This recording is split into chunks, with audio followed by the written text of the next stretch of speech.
बिस्मिल्लाहिर्रहमानिर्रहीम। अस्सलाम वालेकुम। मैं हूं करामत मुगल और मेरे साथ हैं ईसा नकवी। नकवी साहब, लाहौर यात्रा का हासिल रसूल क्या है? देखिए, तहरीक इंसाफ के वो लोग जो इस काफ़िले में गए हैं लाहौर, उनकी मेजॉरिटी,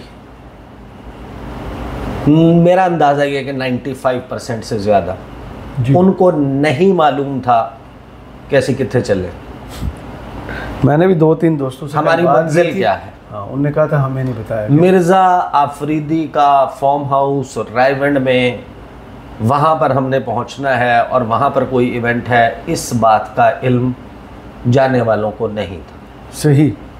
और ये भी मैं आपको बता दूं कि कोर कमेटी को भी नहीं पता था। जो एक दिन पहले कोर कमेटी का इजलास हुआ ना, जिसमें ये सारा चीज़ें तय हो रही थी, डिस्कस हो रही थी, उसमें भी किसी बंदे को नहीं पता था, ना बताया गया था कि हमने मिर्ज़ा आफरीदी के फार्म हाउस पे जाना है, कवाली नाइट अटेंड करनी है। हाँ, कवाली नाइट और ये होगा, ऐसा कुछ नहीं था, किसी के इल्म में नहीं था मिर्ज़ा आफरीदी। अब मिर्ज़ा आफरीदी की डिबेट में हम इसलिए नहीं जा रहे, भाई तहरीक इंसाफ देती है उसको टिकट, नहीं देती, वोट देती है, नहीं देती, that's not my concern. PTI छोड़ के गया था, पीटीआई में वापस कैसे आया, ये बहस। अब वो अंदर शेर अफजल मरवत हो, शानदाना गुलजार हो, बाकी लोग हों, उनकी पार्टी के अंदर एक पूरा इसके ऊपर एक केस मौजूद है, और वो केस ये है कि पार्टी फंड के नाम पे पता नहीं कितने करोड़ रुपए जो है